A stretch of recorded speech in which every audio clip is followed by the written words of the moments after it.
Hi there, lovelies. I'm Rhonda Crimes. I'm a life and leadership coach supporting everyday people just like you to reflect and rework your everyday stories so you can step into the everyday leadership of your families and communities and create compelling, meaningful, and fruitful lives every day. And today, let's talk about managing emotions. On Tuesday in my Facebook Live, I started a conversation about emotions. Let me give you a bit of a recap of where we got to. Often, we can find ourselves overwhelmed by emotion. Depression, resentment, anger, sadness, perhaps even anxiety. Or you sometimes find yourself going over the top about something that on the surface is a pretty mundane thing. Ever happened?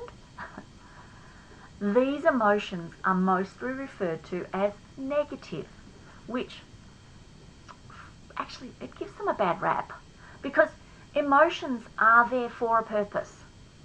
They're kind of like our friends, if you like. They are a part of our human experience. So I prefer to call them uncomfortable, acknowledging that they don't always feel good in the moment. However, uncomfortable emotions are especially vital because they are our alarm system. They are saying, pay attention, something is going on here. Where we start to get messed up is when we overreact to minor situations. We use really emotive words and exaggerations, and we come in with sweeping statements over what is actually not that big a deal. So on a catastrophe scale where 1 is skin off my nose and 10 is total catastrophe, how catastrophic is someone pulling out in front of you while you're driving compared to someone you love receiving a cancer diagnosis? Yet that inconsiderate driver can seem to make you unleash a tirade of emotions at the time. Why is that? A couple of things, really. While our culture has evolved at a rapid pace, our actual brains haven't changed that much in the last 30 years, other than becoming a little more compact. Therefore, we react to modern day stresses pretty much the same way we would have reacted to a cave lion visit. Fight, flight, or fright. These are our animal brain first responders designed to keep us safe. Then secondly, survival tactics come to play. We repress uncomfortable or painful emotions so we can cope with the day-to-day. But they haven't gone away. They're just being kept down or buried just below the surface, and they keep resurfacing when we get triggered by stressful situations. We can test if we have suppressed emotion by thinking about an original event and noticing if we still have an emotional attachment to it. We can use the catastrophe scale of 1 to 10 to give it a number. So if you scored past a 2, maybe 3, you haven't cleared all the feelings about that event. It's simmering away, waiting to boil at the slightest trigger. It is really important to clear past emotions because suppressed anger can turn into depression. Suppressed fear can turn into chronic anxiety. Suppressed emotions can contribute to a wide range of health conditions. Suppressed emotions can stop us functioning optimally in the present because we're often triggered into overreaction from the past. The past has gone. The events have finished. There is nothing we can change except how we feel about it. and the extent of how much discomfort or muckiness we are feeling about it is our own doing. We are actually choosing to keep feeling the emotion, hanging on to it if you like. And that can be for many reasons, which could be the topic of another blog down the track. Now, another way of thinking about this suppression is that actually we don't want to feel some emotions. I don't know too many people, if given the choice of feeling joy or sorrow, would consciously choose sorrow, because it is uncomfortable. It can be painful. Makes sense, right? But because of unpleasant experiences in the past, we can develop emotional allergies to some emotions that we really hate to feel. We will do anything to avoid them. We might avoid any form of public speaking because we don't want to feel embarrassed. We might avoid relationships because we don't want to get hurt by rejection. We avoid starting something new so we don't have to potentially experience failure or humiliation. In order to heal painful past events that are restricting our future potentials, we need to learn to increase our tolerance or thresholds for challenging or uncomfortable emotions. And once you've cleared your backlog from the past, you can use your emotions in the present as an accurate navigational system. Emotions are the alarm bells that tell us to pay attention in the moment. That's all. They're not designed to cripple us forever. So, anger is telling us someone has crossed a boundary. Fear is telling us there is a threat or danger coming and to be prepared. Vulnerability is saying you need to be compassionate and caring of yourself. And grief is telling us we cared, we loved, and we've lost. So, what can you do? First, give yourself permission to clear the emotions. This is a two-part process. Simple, but maybe not easy to completely fulfill in one sitting. It's important to remember, especially if there is an emotional allergy that you've been practicing suppressing for a long time, to realize that this has become your learned behavior. But with conscious effort, you can learn another way of managing too. So, step one is to become aware of your emotions in the moment or when reflecting past events. What uncomfortable emotions do you often feel? What uncomfortable emotions don't you often feel? List them out.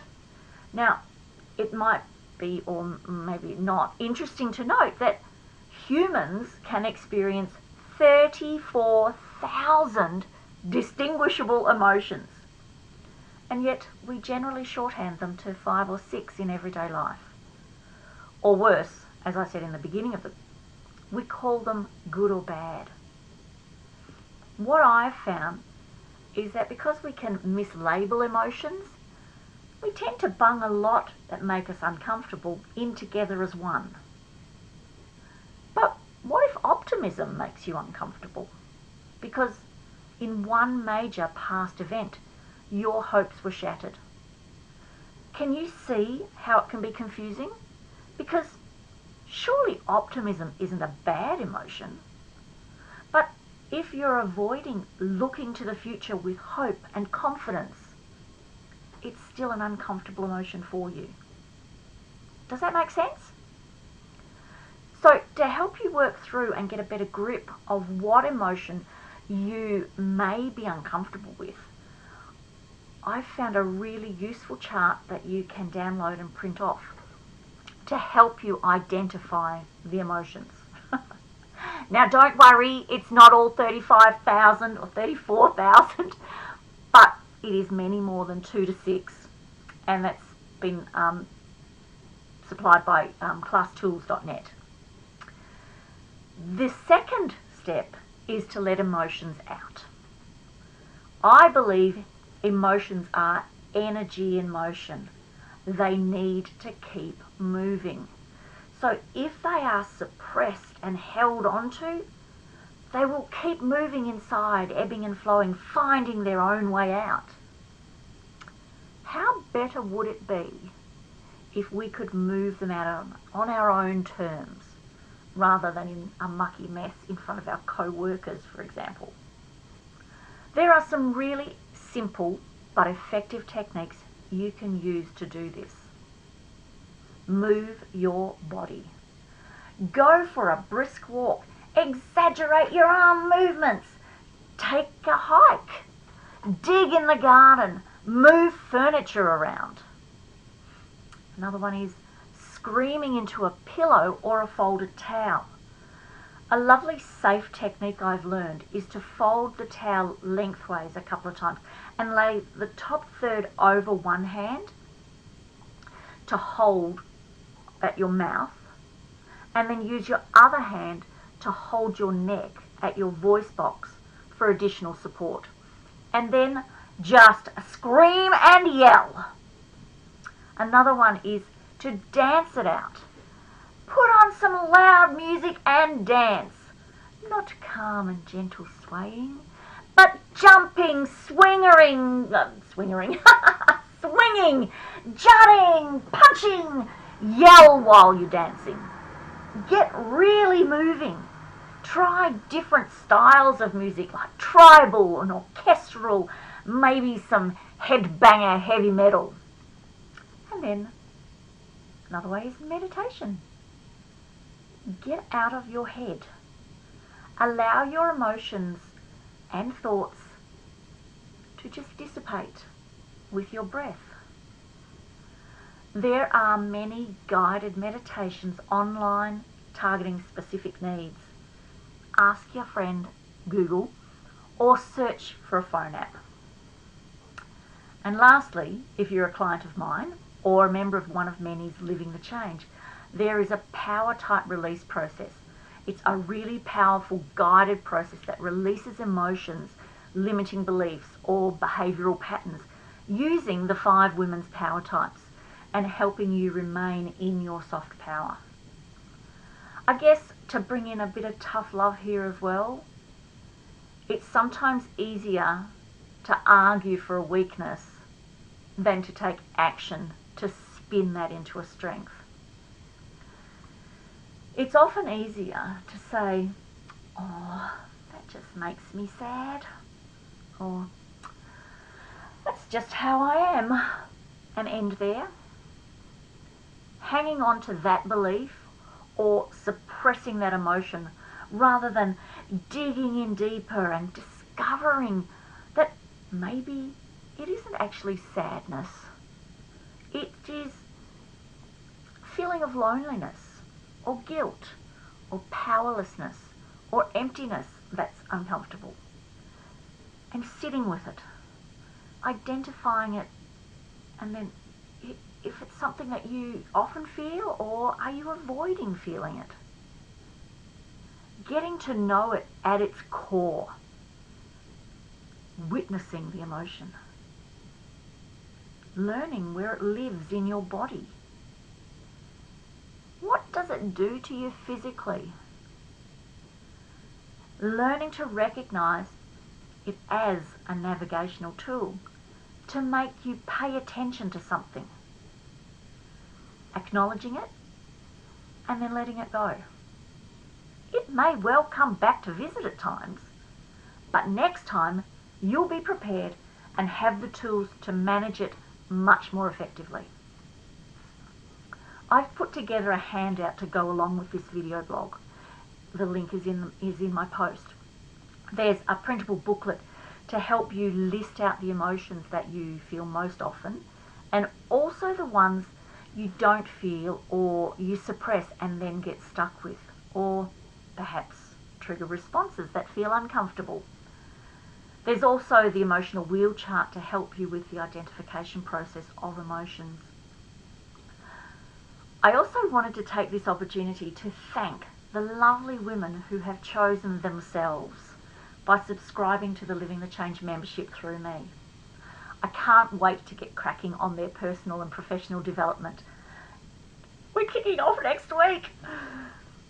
If you've been meaning to check it out, it's not too late, but it is closing on Saturday morning at 7 a.m. Australian Western Standard Time.